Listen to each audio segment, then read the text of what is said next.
Okay, everybody, we have an interview today with Tommy Stovall. He has a new movie coming out called Room for Rent, starring America's favorite septuagenarian, Lin Shaye.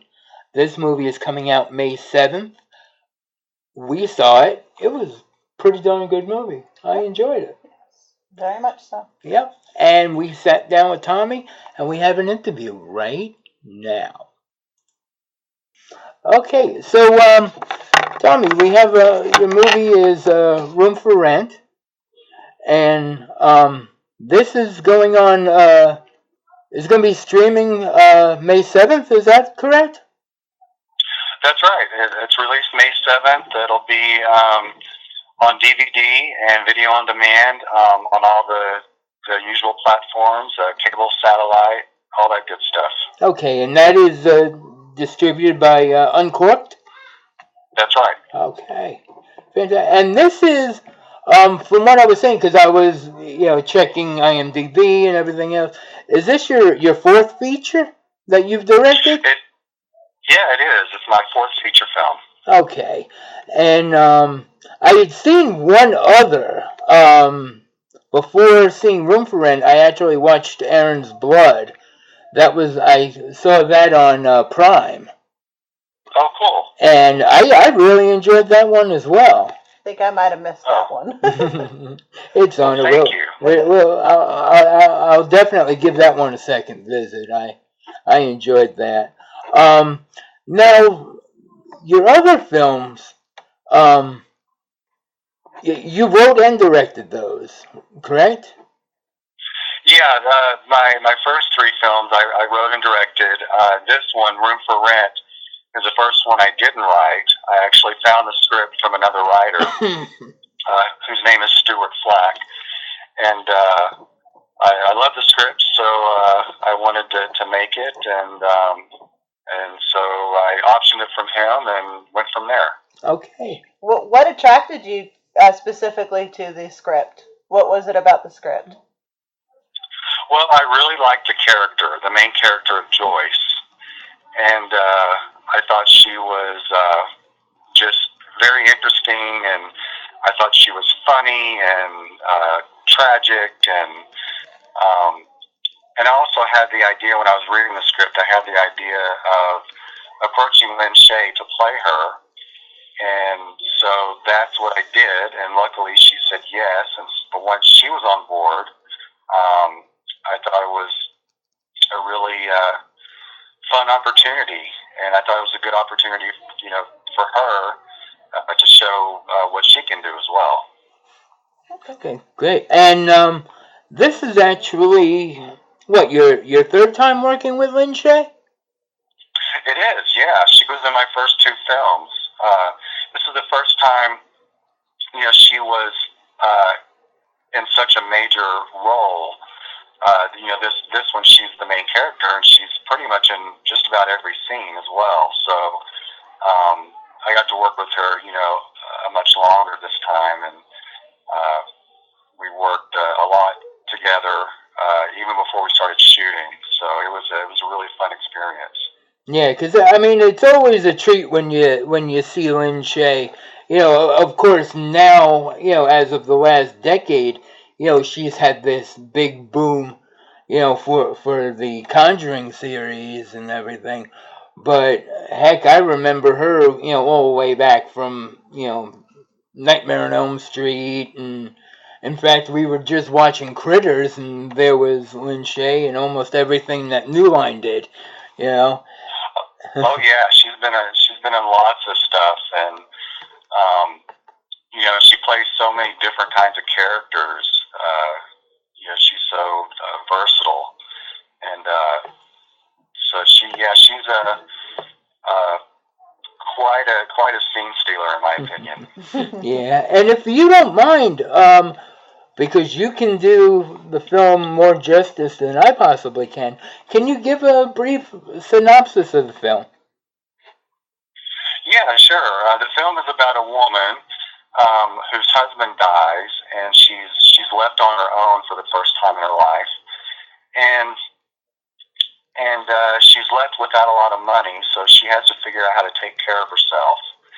And she also is sort of a stranger to the outside world because she's been kept. She was under control of her husband, most of her life, and now that she's without him, she's able to step out on her own and come out of her shell a little bit. And she decides that she's going to turn her house into a bed and breakfast to make some money.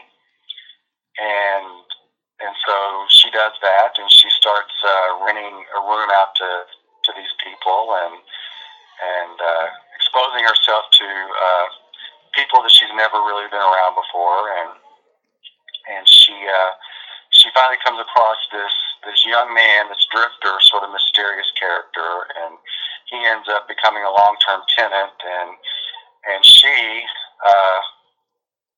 kind of turns him into the object of her deepest fantasies.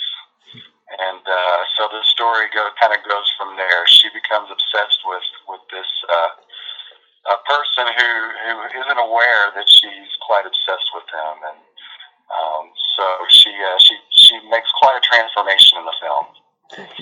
Yeah, I had seen, I think it was on IMDb, one review said that the film was, like a fatal attraction for the Airbnb generation. Yeah, that's a good way to describe it. Yeah, Dina had read that to me yesterday. I'm like, yeah, we've got to get that into the interview tomorrow because that is a nice little nutshell of a description. Yeah. Well, I thought the story was timely as well. With the latest B&B craze, I thought it was topical. Absolutely.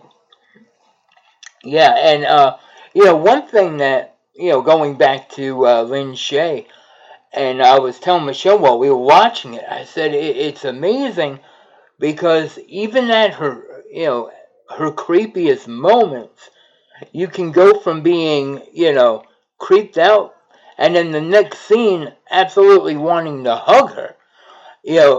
She's like adorable in one instance when she's smiling and giddy, and then really creepy, and then go back to being adorable again. Like even things that happen at the end of the movie, I'm looking going, I want to hug her. Yeah, I think that's what's so amazing about her performance is you really have empathy for her character. People really like the character, which I thought was, one reason I like the story is that you really like this character who does some pretty unlikable things. And and you're right. She goes from, she's so subtle in her performance, and you can read all kinds of stuff going on underneath the surface, and it's quite compelling, in my opinion. Right. And I think another thing is, there were some things that happened to her in this movie that, as a viewer, I mean, we were getting mad. I mean, we were like, those little sons of bitches, And yeah. For a character like that to get such empathy out of a viewer when she's not all there, it is amazing. And you can kind of understand what makes her go over the edge, so to speak. Mm-hmm. It's implied in the film that she had an abusive relationship with her husband, and just all the mistreatment and all the regrets and all the abuse that she's endured, is sort of, it makes her express it in a totally awkward and sometimes dark way. But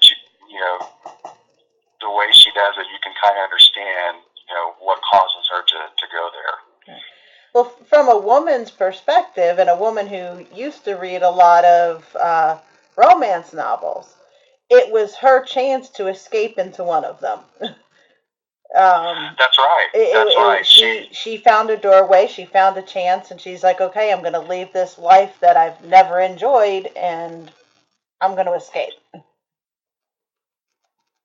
You're right. She's spent her life escaping in romance novels, and she finally decides that she's gonna make one of those stories her own and live her own romance novel, and so it's quite interesting. Mm-hmm. Definitely. Yeah, and and aside from her object of her affection, she also finds kind of a younger version of herself, originally. With the young couple that comes in and is, an abusive relationship in and of itself. Right. Yeah. She becomes friends, with one of her guests, a young woman, and she does. I think she sees herself in her, and this woman reaches out to her and is so nice and tries to help her, and it touches her, and so she really wants to have a relationship with this woman as well. And unfortunately, she ends up feeling betrayed, Mm-hmm. by this really good friend that she thinks she has, and that's just spurs her her reactions a little bit more. Mm-hmm. All right. So, do you have anything else? Not that I can think of at the moment, but I know the moment's in the moment. We're not going to get this back again. But no, I don't have anything. Right. So, well, I mean, I will say I knew nothing about, Dino told me that he had a movie that we were going to watch, and I had known, very, very little about it, if anything at all. And I kind of like watching movies not knowing what they're about. Yeah. I'm that way too. Yeah, and I had seen the trailer, and so really that's all I said. I said it's kind of a thriller with Lin Shaye. That was pretty much what I got. And really, sometimes that's all you need. So, but yeah. Yeah, and hopefully, it's. I think a lot of people who've seen it don't quite know what it's going to turn out to be when they first start watching it, which is what our hope was. It has some surprises in there, mm-hmm. and a couple of twists and turns, and you don't quite know where it's going, all the time, but. Yeah, and that's what I like. Something that kind of you're watching it and it kind of unravels, as opposed to kind of spelling everything out. In the first act, you can predict something, beat for beat for beat, and it's refreshing to see something that you jump on and you take the ride, and you're being led somewhere, as opposed to just knowing that you're sitting down and just going around in circles. You understand what I'm saying? Yeah. Well, hopefully that's the case. Is there anything in particular that you would like, that we haven't necessarily asked, that you would want to share about the film?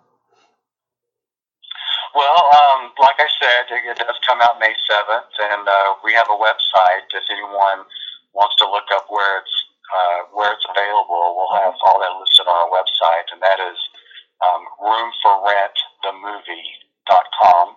Okay. And we have links to our social media sites and all that good stuff. So just follow us, and we'll keep everyone updated on where they can see it. Okay, Perfect. Fantastic. And after Room for Rent, do you have anything else planned that you're doing? Yeah, we have another project. We hopefully will get off the ground sometime this year. It's another psychological thriller, and we'll see. It's called Condition of Return, and hopefully we'll get around to making that very soon. Okay. Well, fantastic. Tommy Stovall, I really appreciate you sitting down with us. And well, my pleasure. Thank you for having me. Really. all right. And once again, May 7th, VOD and on disc, put out by Uncorked. And this is Room for Rent.